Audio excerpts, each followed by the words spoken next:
Ate Mia, anong ginagawa mo?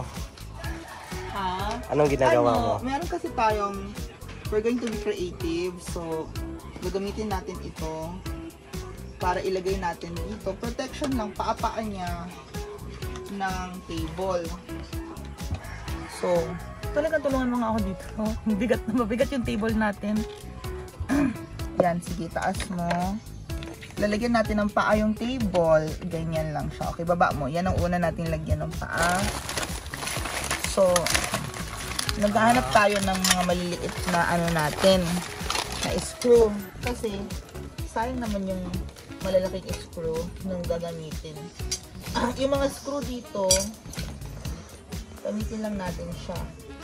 Kasi, alam siya pag-gamitan. Masyadong maliit. So, wala tayong mga screw dyan. Yan, ganyan yung screw natin.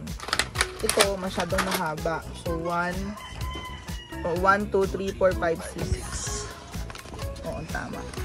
So, ngayon, dapat 8. So, hanap pa tayo ng maliliit lang na screw. Ito, panay-screw ito. Diba? Wala tayong magawa. Kasi, proprotektahan natin yung paa ng bago nating lamisahan. Kaya, meron tayong screw. Ngayon, meron naman tayo. O, diba? Kompleto tayo ng gamit. May drill. Oo.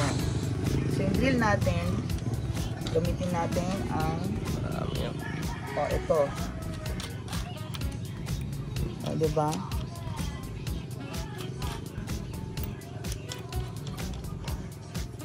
So, meron tayong drill. So, ngayon, ilagay na natin ang ating plastic. Ganyan lang. Ay! O, diba?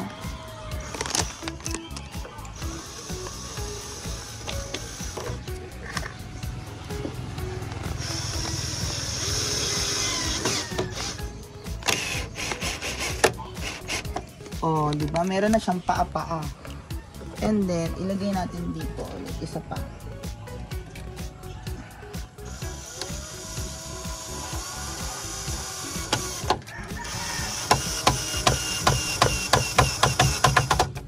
Di ba? Oh, meron na siyang paa. Oh, isa pa dito ulit.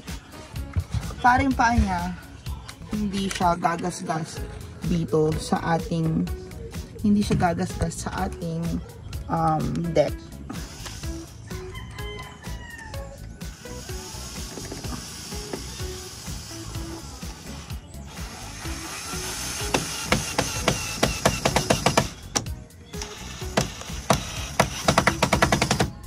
Oh, diba?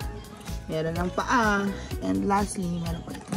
So, hanap pa pala tayo ng ano. Ikot mo nga ito, babe. Hanap pa tayo ng isang sige, yan. So, ikot lang natin. May assistant tayo. Ang pangalan po niya ay si Anthony. Thank you, Anthony, for assisting. So, yan. Ito, okay. Ito ang ating DIY, do-it-yourself plastic.